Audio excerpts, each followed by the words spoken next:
আপনার প্রোফাইলে কি এরকম রিকমেন্ডেশন আসছে, এটা কিভাবে রিমুভ করবেন বা এটাকে কিভাবে প্রবলেমটা সলভ করবেন, আজকে এই ভিডিওতে আমি আপনাদেরকে শিখিয়ে দেবো বা টিপসটা বলে দেবো।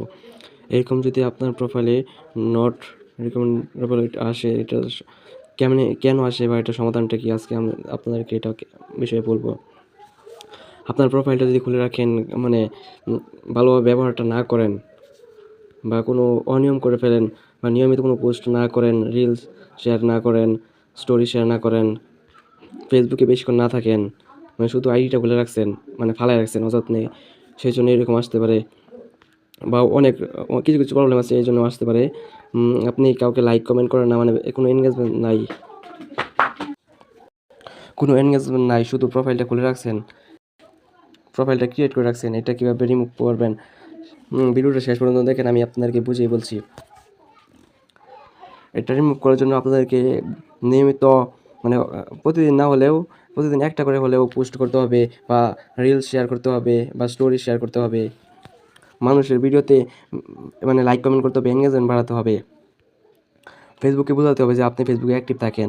শুধু মানে আপনার ডাটাটা বা ওয়াইফাইটি চালু করে দিলেন, কিন্তু ফেসবুকে আসলেন না, শুধু লাইক কমেন্ট করলেন মানুষকে, মানে লাইক কমেন্ট করলেন না, কোনো কিছু করলেন না, তাহলে এরকম নট রিকমেন্ডেশন আসবে। আর এটা রিমুভ করার জন্য বেস্ট একটা উপায় হলো কিছুদিন লাইভ করা, নিয়মিত 3-4 দিন লাইভ করলে এইটা রিমুভ হয়ে যাবে। যদি আপনারা 10 থেকে 15 মিনিট, মানে সর্বনিম্ন 10 মিনিট লাইভ করার চেষ্টা করবেন। লাইভে আসলে আপনাদের নিজেদেরই মানে লাভ, রিচ এনগেজমেন্ট বাড়ে, সব কিছুই আর কি। এই জন্য চেষ্টা করবেন লাইভ করার জন্য নিয়মিত। লাইভ করলে আপনাদের রিকমেন্ডেশনটা চলে যাবে যে এটা আমার আসছে, এই কারণেই আমি অনেক দিন যাবৎ ফেসবুকে আসি না, মানে এই প্রোফাইলটাতে আসি না, কোনো লাইক কমেন্ট করি না, কোনো স্টোরি বা কোনো কিছু শেয়ার করি না, সেই জন্যই এরকম হয়েছে। তো আপনারা চেষ্টা করবেন যে বেশি বেশি ভিডিও পোস্ট করার জন্য বা ফেসবুকে অ্যাক্টিভ থাকার জন্য, মানুষকে লাইক কমেন্ট, মানুষের পোস্টে লাইক কমেন্ট করার জন্য।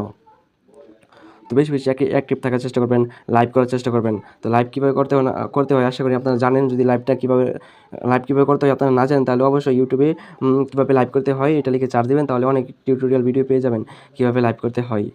আবার এটা আমি আরেকটা জিনিস সেটিং দেখিয়ে দিচ্ছি, যদি এরকম আসে তাহলে ওইগুলো রিমুভ করে দেবেন। যে এখানে ট্যাপ দিবেন, এখানে ট্যাপ দিয়ে একটু নিচে আসবেন, নিচে আসে দেখবেন যে হেল্প অ্যান্ড সাপোর্ট, এটাতে একটা ক্লিক করবেন। এটাতে ক্লিক করার পর যে সাপোর্ট ইনবক্স, এটাতে ক্লিক করবেন। এটাতে ক্লিক করার পরে যে এখানে যে এটাতে একটা ক্লিক করবেন, এবার অল্টার্স, এটাতে একটা ক্লিক করে দেখবেন এখানে কোনো সমস্যা আসছে নাকি। যদি সমস্যা থাকে তাহলে ওই পোস্টটা এখানে দেখাবে, ওইটা আপনি ডিলিট করে দেবেন, তাহলেই হবে। যে এখানে দেখতে পারবেন রিপোর্ট আদার্স, এটাতেও এসে দেখবেন যে কোনো রিপোর্ট আসছে নাকি, তাহলে ওইগুলো আপনি রিমুভ করে দিবেন। আপনার প্রোফাইল রিকমেন্ডেশন, মানে নট রিকমেন্ডেশনটা চলে যাবে, ওই ইস্যুটা চলে যাবে।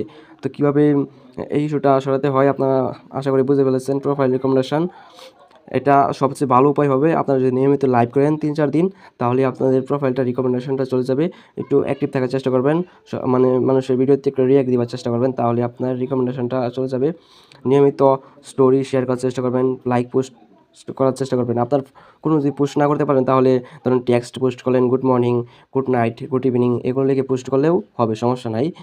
এটা নিয়ে এমন কোনো সমস্যা নেই যে আপনার মনিটাইজেশন চলে যাবে, এমন কোনো সমস্যা নাই। কিন্তু রিকমেন্ডেশনটা দূর করে ফেলবেন, আইডিতে যেন কোনো সমস্যা না থাকে, আইডিটা যেন একদম ফ্রেশ থাকে চেষ্টা করবেন।